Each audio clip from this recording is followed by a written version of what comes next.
Hey everyone, welcome to Your First Digital Product, a show that helps maxed out service providers create their first digital product so they can gain an additional income stream, grow their impact without increasing one-on-one work, and experience more time freedom.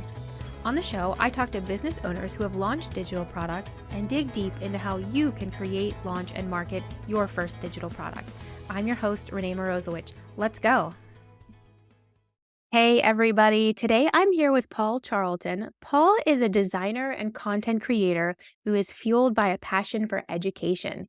He's the man behind WPTuts, a thriving YouTube channel and community where he shares all of his free content. Hey Paul, how are you? I'm very, very well. Thank you very much for inviting me onto your podcast today. Yay, I'm so excited you're here, and I am really excited to learn about your first digital product. So tell us about your first digital product, and then we can talk about all of the other ones and all of your plans upcoming. But let's start with the first. Well, I've just released the Essential Web Designers Documents Pack, which is fundamentally a collection of documents that I've kind of put together during my career as a web designer, working with clients, coming across the hurdles that I think as a web designer you kind of come across, dealing with late payments and things like that. And not everybody's that confident in creating their own sort of sequences to deal with late payments, to deal with proposals and things.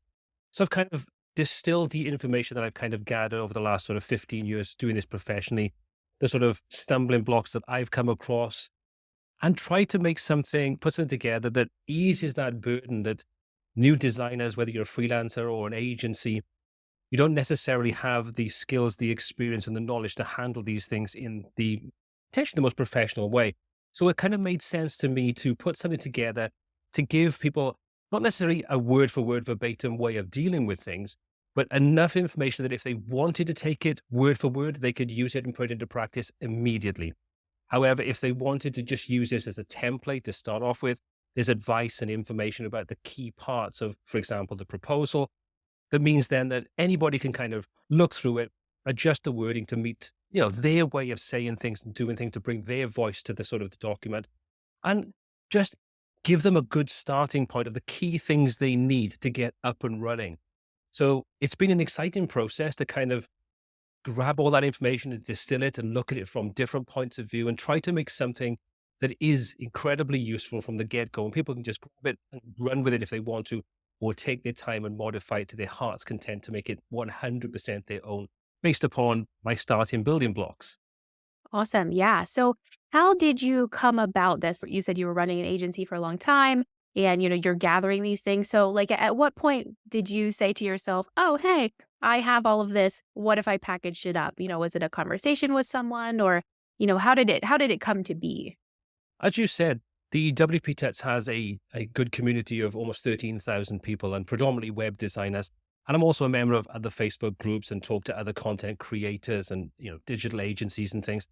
And you very quickly start to realize that lots of people have the similar kinds of problems. And during live streams, you get questions and, you can kind of answer those in a small part. But it kind of made a natural sort of sense to me to say, well, I've been doing this for many years and I've kind of gone through those problems, those issues with clients, potential clients, and, all the different problems you can have with documentation and just processes. So it made sense to kind of look at those questions and see, right, well, what are people struggling with and how can I kind of help them? I mean, my background is teaching. I spent 10 years as an adult educator. So I've been working with education for many, many years prior to, sort of becoming a web designer and having an agency and so on. So it kind of just, it was looking at the community, looking at what people struggle with and seeing what can I do to ease that burden and not make it, exorbitantly expensive, because I think a lot of people want to create a side hustle. They want to sort of dip their toes in the water, not necessarily jump in head first. And one of the things that I think is vitally important is you need to keep your costs manageable, whether you're freelancing or whatever. So anything you can kind of do to keep it manageable, it made sense to create a pack that was versatile enough that anybody could sort of take it on board and make it their own or run with it, like I've already said, but also not to make it silly money. I've omitted putting a contract in there for the very obvious reasons that this can be used anywhere in the world. And I don't really want to go into the legal aspect of things. So It's everything bar the contract, which I advise in there. If you want a contract, you really need to get this checked out by a legal professional to make sure Mhm. it's watertight in your country. But the other areas are just basically looking at what people struggle with and trying to find a solution to that they can use without breaking the bank and keeping their costs down. So that's fundamentally the reasoning behind why I created the product.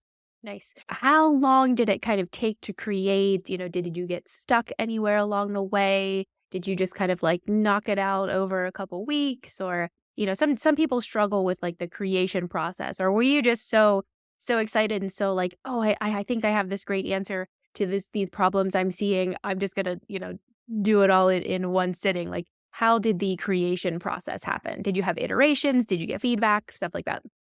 The process was relatively smooth because most of this is documentation that I've been using myself, primarily in a digital format. I mean, for example, with the proposal, I use an online proposal management software.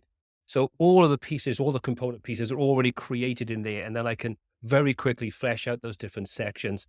So it wasn't something that took a huge amount of time. It was just looking at how can I package it and how can I combine it to make everything have exactly the same tone of voice, but also versatile enough that someone could put their own voice in it very quickly.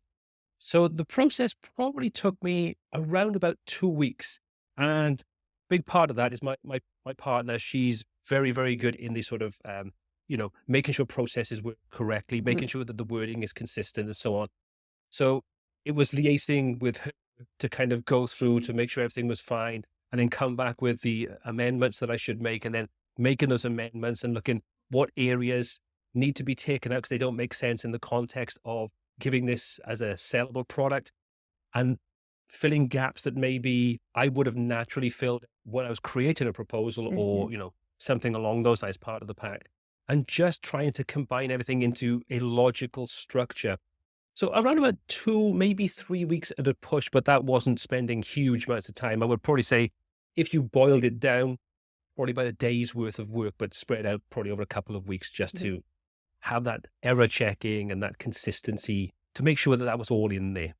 Yeah, that's great. Yeah, and having somebody else to kind of look it over, I think a lot of times we look at our own things over and over and over, and then, we just start to not see things.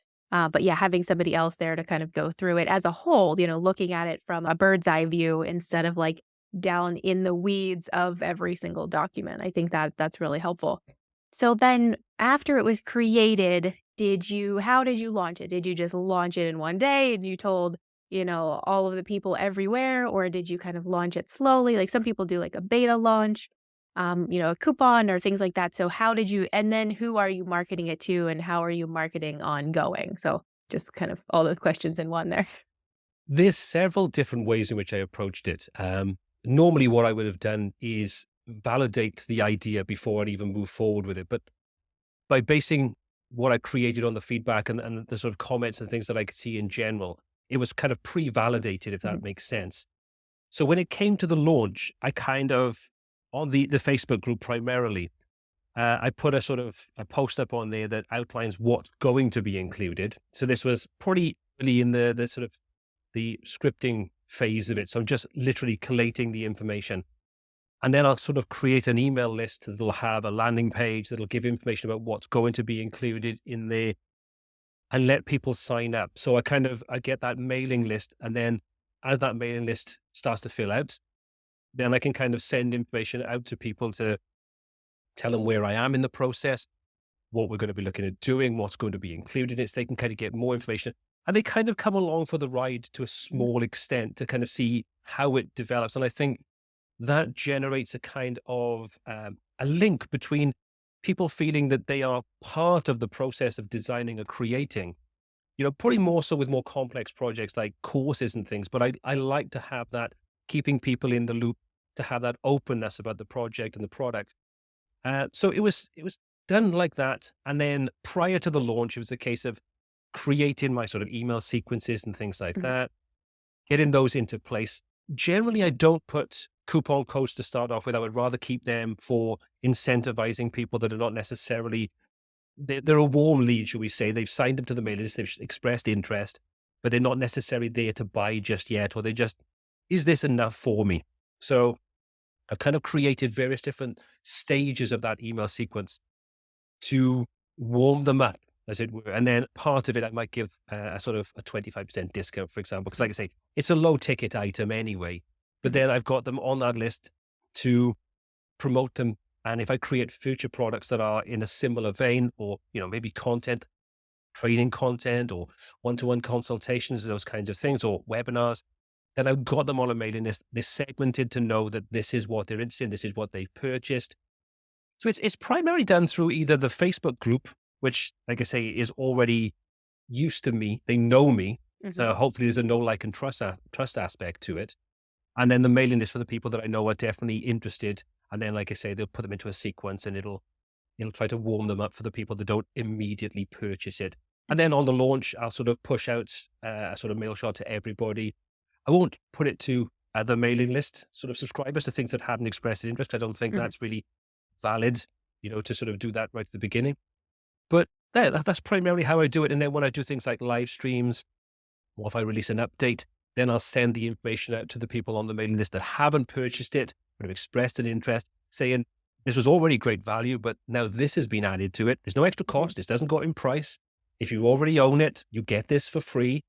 And I like that kind of mentality, that once they've purchased, they've shown faith in me and my product and what I can provide for them, and then give them added value when it kind of makes sense to do that without trying to bump the price up and constantly upsell. Because I think we get a little bit Mhm. fatigued with the constant upsells we're barraged with. That makes a good point, because I was going to ask, once somebody does buy, how are you communicating with them? If you don't have anything else to sell them and you just kind of drop off and they never hear from you again, that's, probably not great. So yeah, if you add other things, live streams, or, just anything else, it's good, I think, to keep in touch with them so that you can kind of keep them in like your ecosystem and your circle, and that, that you're still in contact. And I think that's really valuable. So very cool.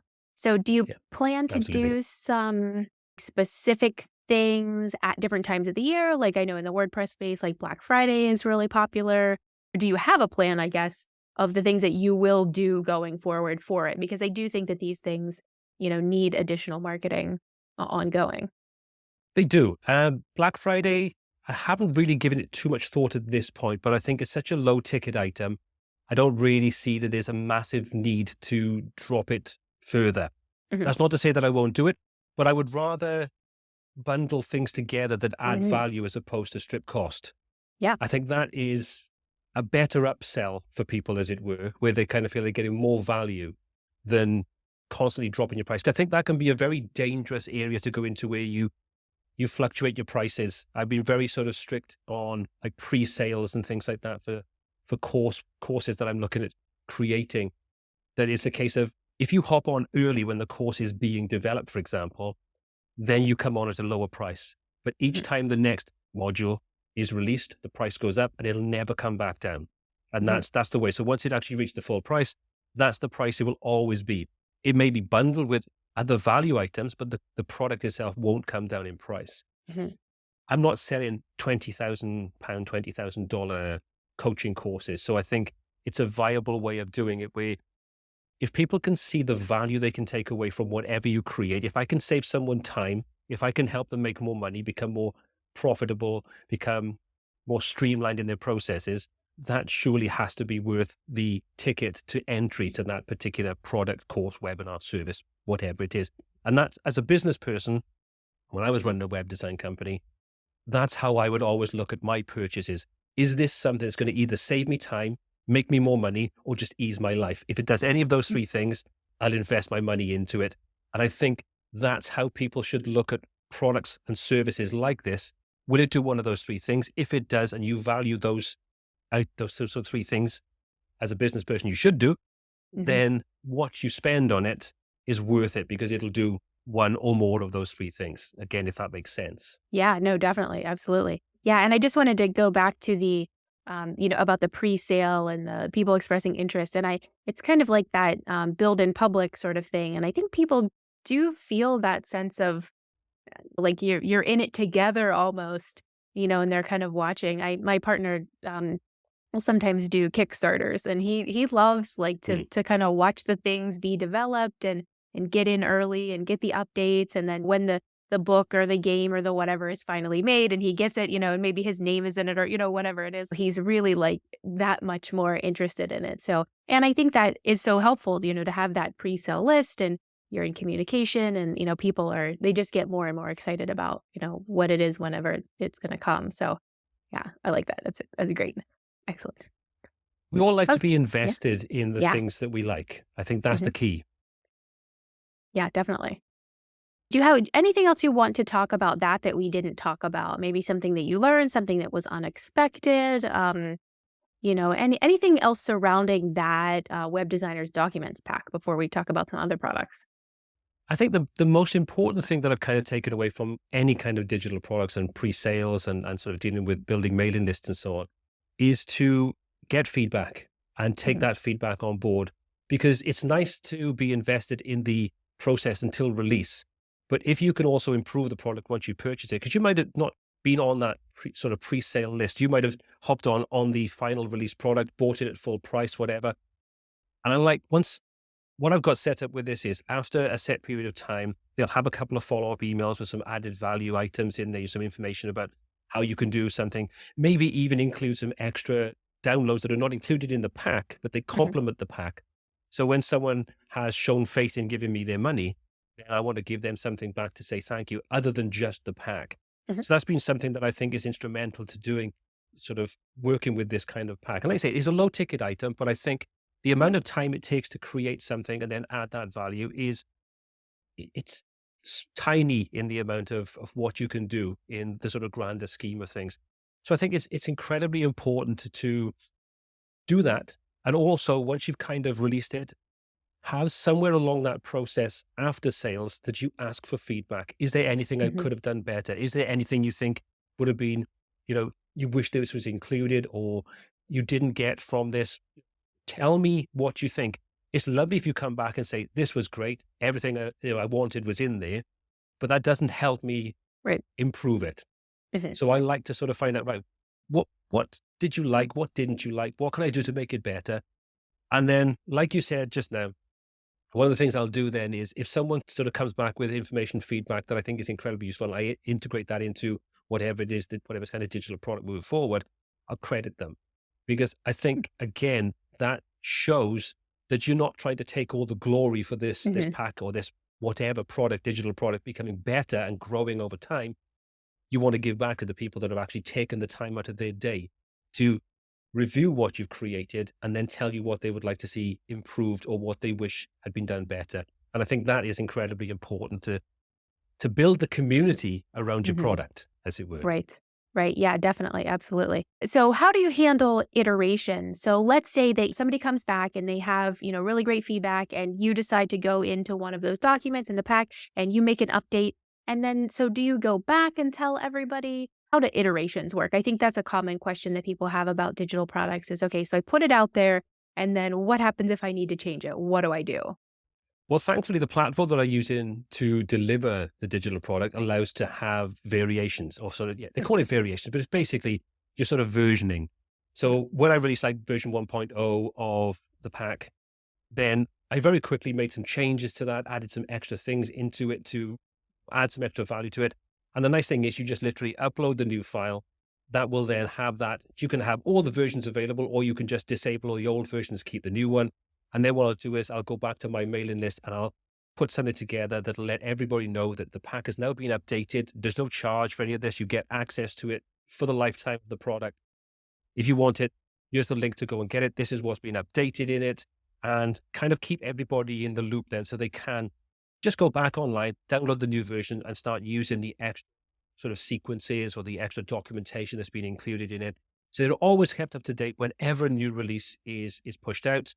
And not that it's just something that's going to be updated very, very frequently, because I think once you have your sequences in place and you've modified the documentation or used it, there's not much else you're probably going to want to have in there. I'm not dealing with things like, sort of um, ongoing maintenance plans and things Mhm. like that. That's a totally separate thing. And I know you said you've had Kyle from the admin bar Mhm. on.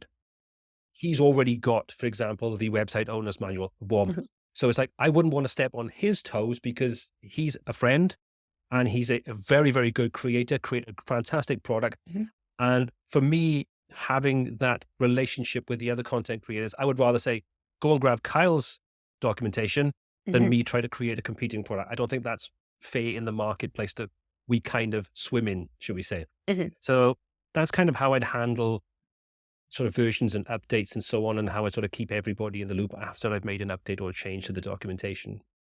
And it also gives an opportunity, I think, doing it that way to kind of leverage each other's audiences.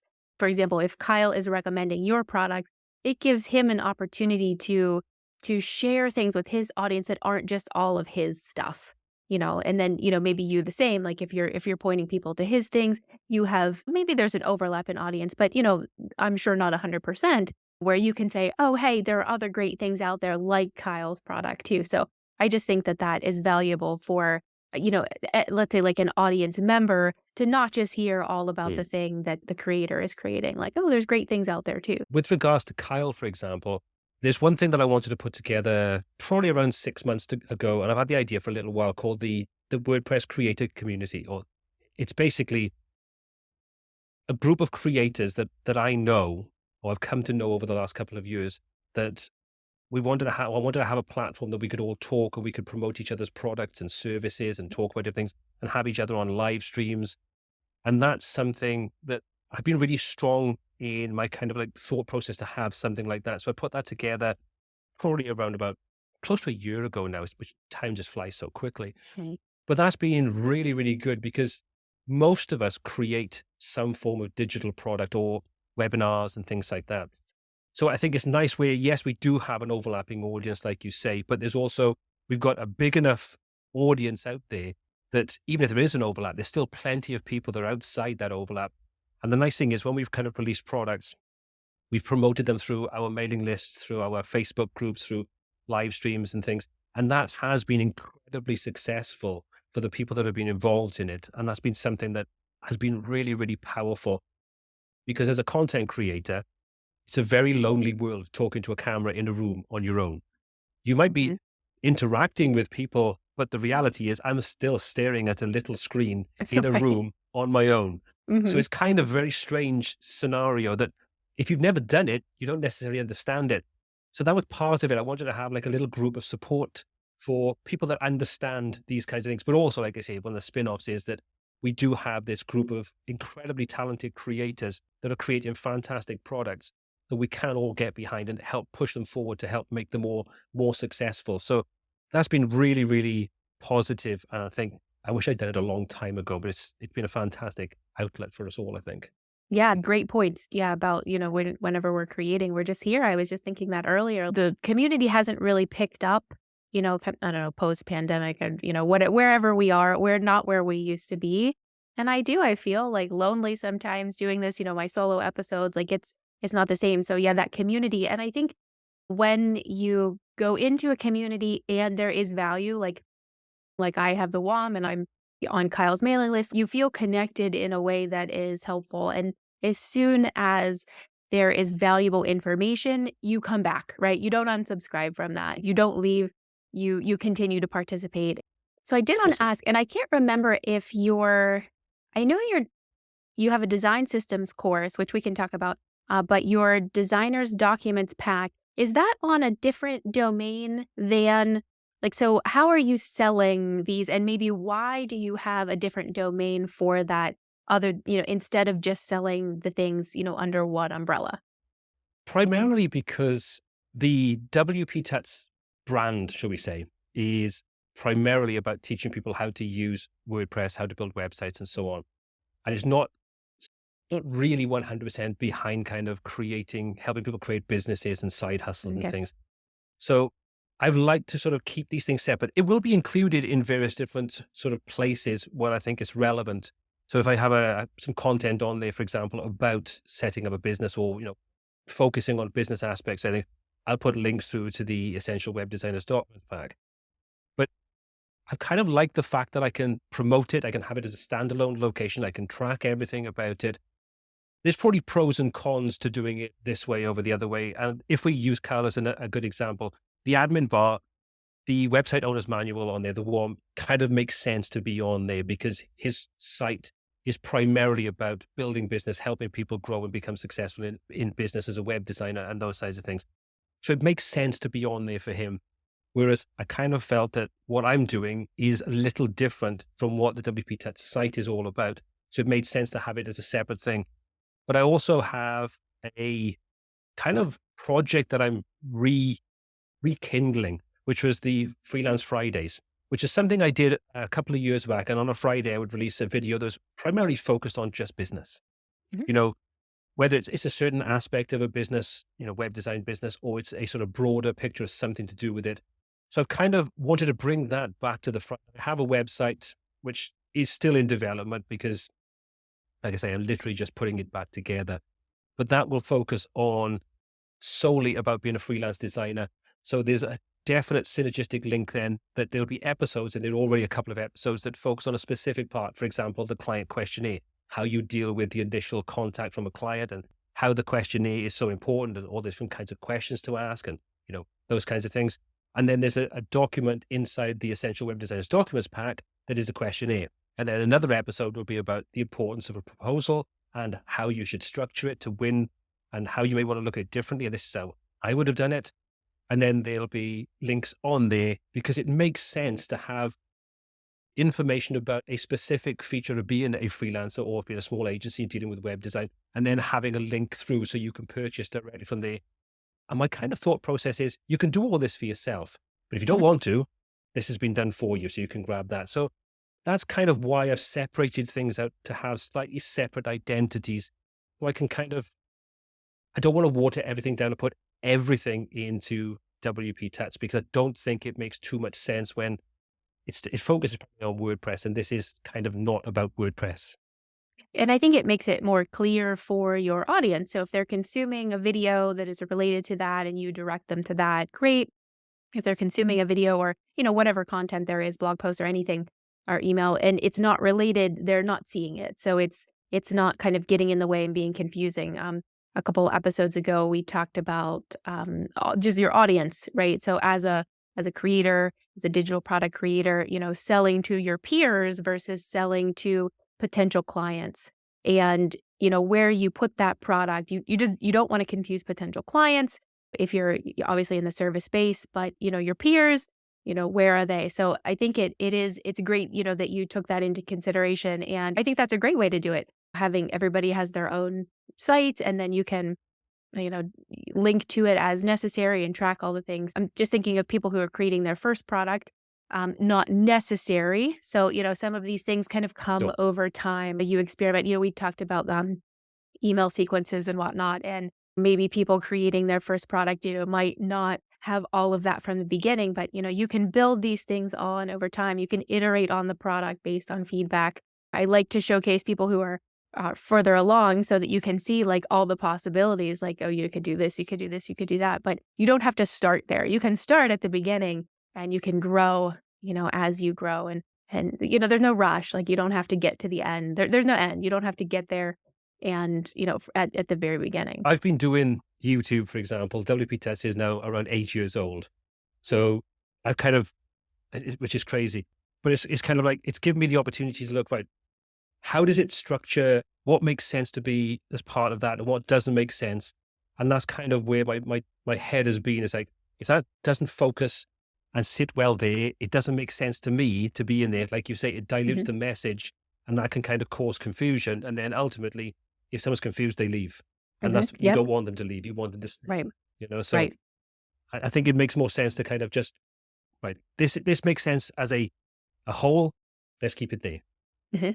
Yeah, definitely. Yeah, I agree. Yeah, because people, you're right, they'll leave right away and, without a second thought, and keeping it as clear as possible. I think it benefits you. It benefits you because it benefits your audience. So when they understand and they know what to do next and they know they're seeing what's related to them, and, that kind of just keeps them clear. Everybody's happy, and you can move forward. So yeah, you have some courses. So you have a lot of free content. You have some courses. Do you want to talk about those at all? Are the courses all just kind of independent? Is there any interaction from you? Yeah, I'm happy to talk about those. Let's talk about the kind of two courses that I have. Mhm. to kind of clarify why I don't necessarily look at those as being the same kind of vein as I do with the Essential Web Designers Documents Pack. Mhm. The Design System for Designers course that you mentioned during the sort of podcast, that was originally a webinar, and that was a kind of test run for me. I put out some sort of questionnaire, should we say, on my Facebook group to ask what are people struggling with and what would they like me to create a course on, and then allow people to sort of fill out their own reactions to it, and then kind of get upvoted and so on. And one of the ones that came out of there was dealing with design systems. And for anybody that doesn't know what a design system is, it is basically two parts. The styling, for example, the typography that you use, the colors, the spacing, those kinds of things you see not only on websites, but also in printed documentation and, all kinds of different media that you'll see. And then the other side of it, if you want to go this deep, is the kind of ethos and the language behind the actual website and the brand itself. I mean, a good example, you've got like Google have theirs, you've got Microsoft have got Material, there's Shopify. Lots of big brands have a design system that can be hundreds of pages. But people wanted to know, what is a design system? How can it benefit you? So I put a webinar together. And this was my sort of first foray into dealing with automations and how you connect up your shopping cart to your emailing list, to your webinar software, and all those kinds of things. And I'm a geek, I'm a techie, I love this kind of thing. So I was just like knees deep in the woods, sort of just bits and pieces flying around everywhere and loving every minute of it. But it opened up my eyes to how you would approach validation to start off with, which I know we talked about this a little bit sort of before we kind of came on sort of talking. And validation is a really important part of any kind of digital product, whether that's a course, a webinar, anything. If you don't validate it, then you could do a lot of work for no benefit. A good example is, I mean, I'm sure everybody on your podcast knows Pat Flynn and his first book, Will It Fly, which is all about validating your product to find out, is there an audience there for it before you even start to create it? So that is incredibly important. This taught me an awful lot about what to do, what not to do, the technicalities behind it. And then once I've kind of done that, I felt like I don't want to do another webinar. It's one of those things that it was exciting, it was interesting, but it wasn't the direction that I feel that confident in. I like to have more control to make sure that I can deliver as much value as quickly as possible, as opposed to potentially rambling, which you can do when you're talking live. Mm-hmm. So that kind of opened my eyes up. So I turned that into a course, which is basically just taking the webinar and just flipping it around and creating a course from it, and then selling it as a micro course. So it's like an hour and a half long, for example, with some extra bits that I put in. I put some bonus material in there, and then sold that as a low ticket item to, again, test the waters for how you'd actually go about then creating your digital product, marketing it, selling it, those kinds of things. So I've taken what I've learned from that, which was an awful lot of different sort of parts of the process, from Figma to WordPress, which is showing people that are probably first and foremost web designers using WordPress, but want to know how can you actually use Figma and how can you combine the two, because it's not necessarily the easiest thing to kind of understand the best ways of working. That's opened up my eyes to, again, a different way of working and a different sort of set of processes to put into place, and taking what I learned on the very first one with the webinar, then transitioning it to a course.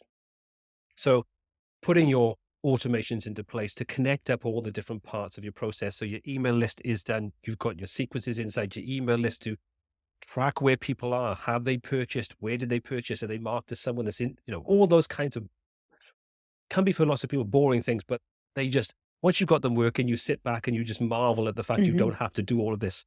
And that's a beautiful thing. But that's really opened my eyes to how you can start to create courses. And this one has gone a lot better in my personal opinion. And what I've done with this is I wanted to I pre-validated the course anyway, but I wanted to make sure that I wasn't doing an awful lot of work for no reason. So I did a pre-sale. So I created the first two modules, which was the Figma module. So that covered everything about Figma for the course. And also then the first page builder, which was Elementor. And then I pre-sold that at a lower ticket price. And the sort of cost to entry there was about half the price of what the final ticket item would be. But people were getting on board early, understanding they could give feedback, understanding that they would have the next module released when it was ready. There was no guarantees of when that would be, but So you're not paying for that module. And then when the next module was released, you do another round of sending information out to your mailing list. You update everybody, tell everybody that's bought it. They now have access to the third module, then sell it and increase the price. And this is kind of what I was talking about earlier, where I won't Mhm. drop the price, but if people hop on board early, they can benefit from an earlier dropped-in pre-sale price where they get access to the full course when it's finished, but they get access at a lower ticket price and come on board when it's not finished. And then I'll be adding value to that course as I go along. So I want to add some more sort of additional modules and things that will be specific to those courses that will add extra value. And again, going back to, like I said at the beginning, I won't charge people more money for this. I think it's my way of saying thank you for putting your faith and trust in me now and through the entire process. And I'm always grateful for that. I don't think we should ever underestimate the fact that we can spend a huge amount of time creating things and we think we might be answering a sort of an issue, but the world at the moment is a very, very unstable place, and money is, people don't have money like they did a couple of years ago where they could just throw it around and not, worry about it. We all make a lot more considered investments and purchases. And that is something that when people do that into my products, then that means a lot to me as an individual, because I kind of feel like they're putting their faith in what I put out there. And, don't be wrong, I put up 850 free videos on WordPress and web design and so on. So they can see what kind of thing they're going to get, but it's still a big Mhm. difference between a course and a free video where there's no Well, expectation. opening your wallet. Yes. Yes. It's a big difference, I think, between the two. Yeah. So I think that's really valuable. Yeah. Exactly. What is your definition of webinar? So how is a webinar maybe different from like a live stream, or maybe it's not? So tell me about your definition of webinar, because I think people use this differently. So I just want to make sure I understand. I would consider a webinar something that's either a paid for presentation of a topic. So my background and what I do is 99% education. So Mhm. I want to deliver value. And if I've done a webinar in the past, it's been a paid webinar. So someone's paying me to actually deliver value. So I enjoy the live aspect. And I think the easiest way to kind of say this is my YouTube videos that I put out, pre-recorded, but they're free. So if they tank, it makes no difference. It's frustrating because you spend a lot of time, but you haven't charged anybody any money. Whereas with a webinar, if you're charging someone and you're trying to educate, put over educational content, if you don't deliver, then there's a different expectation because, like you say, someone's opened their wallet, and obviously depending upon the price, if you're doing like a $30, then people go, oh, it's not the end of the world. If it's a $300 or $3,000 ticket price to get entry to it, there's a higher expectation to deliver. And I prefer to have control over making sure that what I deliver, I can condense it, take out the bits that don't make sense. The only thing I think that's beneficial when it comes to a webinar is the interaction you can have with the audience. And I think I like that when it comes to a live stream, and I liked that when it was the webinar side of things. So I kind of did a hybrid approach on the webinar. I pre-recorded the information I wanted to deliver, and then in between each of those, we'd have a live Q&A about what I'd covered, Ooh. so we could have that question and answer side of things. So it was a hybrid approach, just so I could make sure that I could hit all the points that I wanted. Some people are incredible educators. They can go on and they can deliver incredible education without even thinking about it. They're great presenters. I wish I was like that, but I kind of feel like I can give the presentation, I can give the information, but I would rather have control over getting rid of the bits in between that I don't think are necessarily important. Mhm. So that's kind of why I did the hybrid approach. So I think that's how I would consider the key difference, I suppose, between the two. If I was doing a live stream, I was giving education, it's free. No one's paying me any money. If they walk away and they go, that was rubbish, well, that's frustrating, but it's not the end of the world. Mhm. When the wallet's been opened, that's a different thing. And I don't like not being able to deliver when someone's paying for that Mhm. service, that webinar, that education, whatever it is that I'm doing. Okay. Okay. Yeah, that makes sense. Some people, when they have the course, they will, like, I've heard of people doing this different ways, where maybe the first time they do it, it is live and they get that Q&A and then they sell it evergreen. Have you tried any of those things? And or what about iterations to those? Like, do you have a personal kind of thought of, okay, I'm going to revisit these videos once a year and re-record if needed? I've heard so many different ways of doing this. So how do you kind of keep your courses, moving forward from year to year, I guess?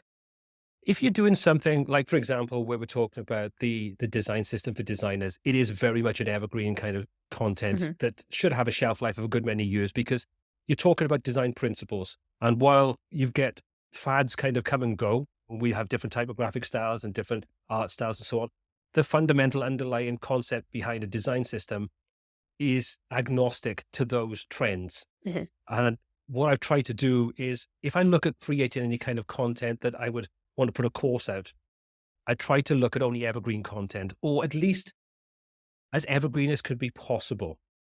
If we go over to the course that I'm currently in, that's a little different. But what I've done with that, I approach that differently. I approach that in a modular fashion. So, for example, Figma, which is the kind of core part of what we're talking about in that course, that while it changes, the skills that I demonstrate in there should be valid for a good period of time because they're core skills using core tools. So it shouldn't be faddy. It shouldn't be something that goes through trends.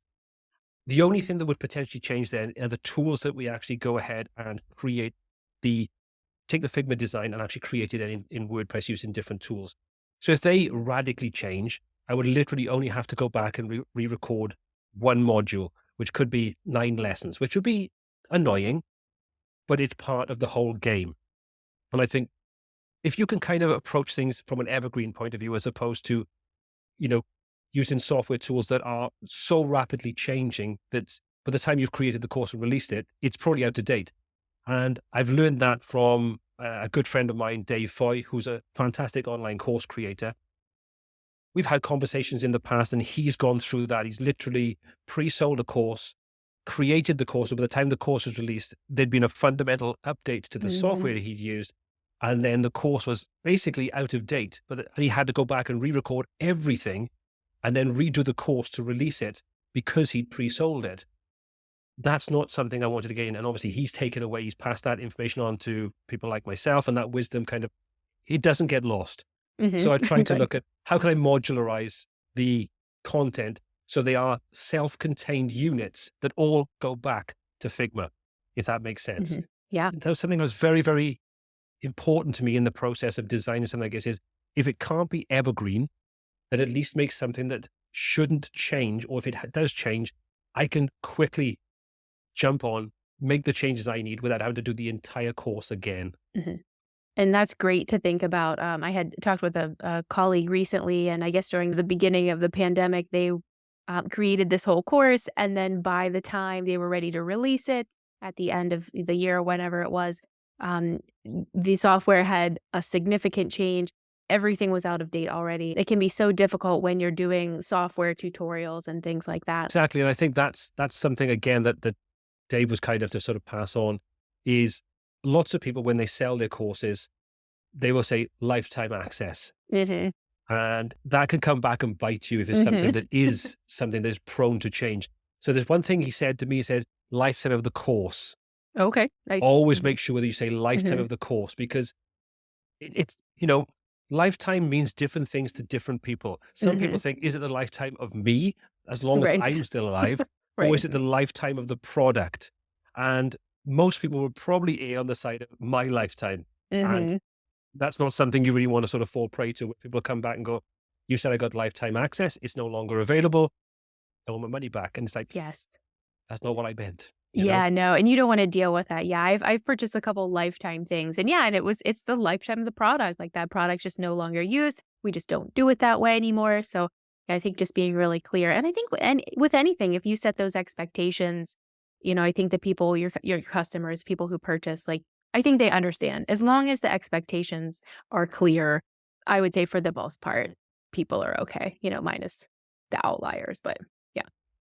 yes, part of the joy of being an online trainer, I think, is that you always will end up with at least one or two people that will take things sometimes at face value Mhm. and not necessarily understand exactly what you meant. And therefore, like I said, I think it's our responsibility to be 100% clear.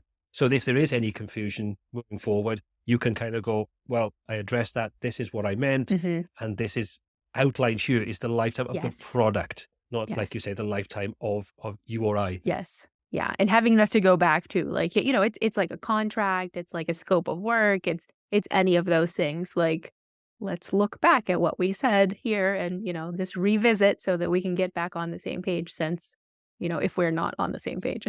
Do you have some plans for some additional digital products? What are your thoughts about kind of going forward from here? You've kind of dipped your toe into this and now, what do you want to do from here?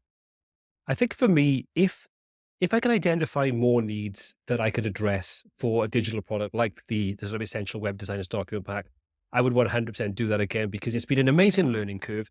It's had really good adoption for what it is and the price point that it is. It kind of blew me away, if I'm honest. I wasn't expecting the uptake on the product that I've got so far. And sales are coming in pretty much every single day, which is mind blowing for something that is Yeah. what I would consider pretty niche. Exactly. I think if you're a content creator, creating digital products, when you wake up in the morning and you look at your emails and this sales day, Yeah. when you've been sleeping, it is a really, really surreal experience. Mhm. It is. It is amazing. And I don't think it'll ever get old. Yes. It is one of those things when you see it, do you know what I mean? It's like when it pops up and you go, there's a sale from so and so. It's like, Yeah. "Ooh, Yes. that's Yes. something I've created and someone's bought it." It's like, Mhm. yes. So Yes. future plans. I think digital products like the Essential Web Designer Stockers Pack, if I can find products that I think would actually bring value, I would absolutely do that again. But I think probably my main focus is absolutely on the online training courses. Mhm. That's where my passion is. It allows me to take my experiences as an IT trainer, my experience as a web designer, and kind of combine those two passions into one. And I've always kind of been of the mindset, if I can help people avoid the pitfalls that I've had to go Mhm. through, Mhm. then that in itself is incredibly invaluable. And to sort of to give you a story, I can remember a couple of years ago, it was sort of like a Saturday morning, you're having a lie in and having a nose at your phone and looking at your emails and bits of it, the exciting things we do in our lives. Yes. And flicking through, and there's an email there, and I'm sort of sat there, and it's this gentleman from, I don't know what country it was. He didn't say what country. He said, "I've got to send you this email." This is paraphrasing, but basically, I've got to send you this email to say how incredibly grateful I am to you and how much I Aw. owe you. And I was like, "Okay, is this a sales pitch?" And kind of going through it, he said, "You literally, through the content that you created, this is my free YouTube content." Mhm. He said, "You've allowed me to create a web design business and take my family out of an area in a country that is incredibly hostile, that we were scared to live in, and go and set up in a house in a nice area. And all of that's because of the content that you put out to help me become a professional web designer." Aw. And I will be honest, I did have a couple of tears on that one. If you've ever seen video creators on YouTube, Tim Schmoyer, who's the whole concept of that is to help YouTube creators create better channels and create better content. I wonder, so his kind of phrase has always been create content that changes people's lives. And I was always very much of the mindset of how can I, if I was showing someone how to build something on a WordPress website, how can that change someone's life? And then you kind of get an email like that. And this isn't the only time I've had emails, an email like that. I've had lots of different things and comments and things, which is amazing. But then you kind of realize what exactly he is talking about. You can change people's lives by doing things like this, by creating this content, whether it's free content or paid content or in whatever format it is. And that is incredibly humbling when you kind of think, like we said earlier, you're in a little room staring at a screen, Mhm. trying to educate and entertain and be engaging, but you don't know how that's hitting home. And to get things like that come back through, it actually, it makes you realize that it's all worthwhile. And I think Mhm. if I can create more content moving forward that in in any small part can help people change any aspect of their life, whether that's side hustles, freelancing, or just giving them skills to upskill what they can currently, to charge more money, to make more money, to have a better life in whatever format, whether it's a simpler life or whatever. That's my job done. And I'm incredibly satisfied. I can go to sleep at night Mhm. thinking that was a job well Yes. done. And that is an Yes. incredibly satisfying feeling to have. Yeah, that's nice. And so nice that people take the time to, kind of reach back out to people who are creating this content. There are good people in the world, they're recognizing, and showing that. And I think that if you're passionate about something and you show up and you give it what you have, I think that is rewarding. We're not like surgeons, but I think we're trying to make a difference. And, that your example, really just illustrates that. So that's really sweet. Very nice. It was very nice. Like I say, it was very heartwarming and Yeah. incredibly touching to sort of get Yeah. something like that. So yeah, Yeah, it was that is awesome. awesome. So, what 2 to 3 things do you recommend for somebody who is starting at the beginning? They haven't done anything yet, but they want to. They have this sort of pull to it or push to it, however you want to look at it. Of all the things that you have done or haven't done or wish you would have done, anything like that, what 2 to 3 things you recommend for people? There's three things that I would recommend. Validate, validate, validate. Yes, I like it. Nice. Okay, Perfect. we'll keep that to one. I think validation is the most important thing because, as we've already said, if nobody wants to buy it, there's no point in creating it. Hmm. It just becomes a vanity project. Secondly, pre-sell. Always Hmm. pre-sell because if you consider, and for anybody that might not know what pre-selling is basically if you've got an idea and you've validated the idea, before you start creating that product, sell the idea and sell it to people. Get money on board because that'll do two things for most people. It will show that there's a difference between validation and people putting their hand in their pocket. You can get validation that an idea is great, but then when you actually put it out there and you want money for it, you might have a very small uptake. So if you Hmm. can validate it, you can pre-sell it, and then you start to get some income, which incentivizes you to actually create it because people have paid you for that. Hmm. And then finally, don't ever, ever underestimate the power of your email list. From the get-go, as soon as you get a validated idea, build your email list because that is the thing that'll help you sell your product better than any adverts, better than any promotion, anything else like that. If you can do that, you can build a list up. It doesn't have to be a big list. It can be a couple of hundred people. If you've got a couple of hundred really engaged people that love what you're going to put out there, you'll sell to them so much easier than you will by advertising, doing Facebook ads, Google ads, those kinds of things. Hmm. So my three things would definitely be to validate the idea, to go ahead and pre-sell it if you can, and finally to make sure that you have an email list from as early as possible to get people on there that are engaged and interested in your product or the service that you're looking to put together. Right. Yeah, definitely. I totally agree. And I think that the pre-selling is like just an additional form of validation. So, validation Mm. can come, I think, in a couple forms where you go out and ask people, hey, would you like this? And asking the right people, right? Like not like your mom or whoever, but, asking the right people, your target audience. But Yeah. then having, people actually, yeah, you go into their wallet, I think is just an additional form of validation. And I think that with the pre-selling, it almost becomes like as service providers, it becomes kind of like a client relationship at that point where people have given you money and now you kind of feel the pressure to deliver the thing. So I think that that can be more familiar and maybe more motivating for people than I'm going to spend all this time building this thing and then sell it. So I think that the pre-selling is a fantastic idea. If you can do it, definitely do it because there's so many benefits from pre-selling. So I like all of those. Totally. Yay! Yeah. Mhm.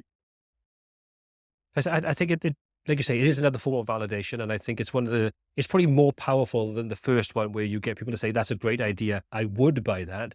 You're now Mhm. saying that's a great idea. I am buying that. Yes. Yes. You know, and like you say, it creates that kind of contractual agreement between you and your audience. And I think if you also have, like we said earlier on, if you can kind of have them giving you feedback, if you were dripping that Hmm. content out, I'll give you an example with my course, the Figma to Web sort of WordPress. There's one gentleman there that I send out after that sort of gone out, I send out a little questionnaire. What would you like to see changed, updated? I'd love to get your feedback. Tell me, I can take it on board and modify as we go along. And he was sending me emails probably every day, maybe a couple of emails every day over a period of, say, 2 or 3 weeks with, I think this would be clearer if you changed this, or you didn't explain that, or you kind of maybe skipped over that little bit. And I went back and edited various different aspects and put code into the descriptions and edited the videos a little bit and re-uploaded edited versions of the videos and credited him where Nice. he said to change this, that, and the other. So anybody there, and I had conversations then with another gentleman that I know was sending me on Twitter saying, I saw that you'd updated that. And I also saw that you credited this particular individual. I thought it was a really nice kind of Oh. community way of doing things. Mhm. And like I said, I don't think you should ever underestimate the community that you can build around your product and incorporating it into your product. And like you say, I think Kickstarter has kind of made that something that we all now semi take for granted. If we give feedback, we are helping shape the product. Mhm. You see it so many times with Kickstarter and other sort of projects that are being backed like that, crowdfunded. And I think we should embrace that if we are doing it, even if it's lower ticket items. I think there's value to doing that, when you're creating your digital products. Right. And people giving that feedback. If somebody else feels like that, then probably another person feels like that. So if it wasn't clear to one customer, one audience member, it's kind of maybe the thing with the classroom where the kid doesn't want to raise their hand and say, but when somebody asks and somebody brings it to your attention, you're helping that one person, sure, but maybe helping other people who have that same concern. I think it's very good that you've created an opportunity for people to feel like they can write you, to feel like, oh, if I spend my time and give feedback, he's actually going to change it, or it will get better. So I think that's fantastic. Exactly. And I'm actually thinking of doing a little banner to put at the bottom of the thing, say, this is now 100% Martin proof. I won't give his surname, but he'll know if he's listening to this. He'll know what we're talking about. But it's been Martin That's proofed. awesome. Nice. That's awesome. Yeah. It's like they're like super fans. So you're super fans, the people who are watching all your videos and consuming all your content and buying all your stuff. Like, I like those people. That's nice. Oh, I do. So if anybody hasn't read Pat Flynn's book on superfans, they should do, because it's incredibly valuable. Okay, so tell us where we can find you online. If you want to find out anything about myself, then just go online and search for WPTuts, and my YouTube channel will come up, my Twitter account will come up, my Facebook account will. I'm everywhere on there. So just do a search for WPTuts and you'll be able to find me. But if you want to check out the Essential Web Designers documents, you can go to essentialwebdesignersdocs.com and you'll find all the information there if you want to check that out. Awesome. Yeah, and the links will be in the show notes too for that. So thank you so much for being here today. No, my pleasure. And thank you very much for having me. It's been an absolute blast to kind of talk about digital products and kind of nerd out a little bit. I like it. Yeah, it's my favorite, obviously. Hey, thanks for listening. I'd love to continue the conversation in your inbox. Email subscribe to hey@yfdp.show or sign up in the show notes to get bi-monthly emails about how you can create, launch, and market your first digital product. Can't wait to see you there.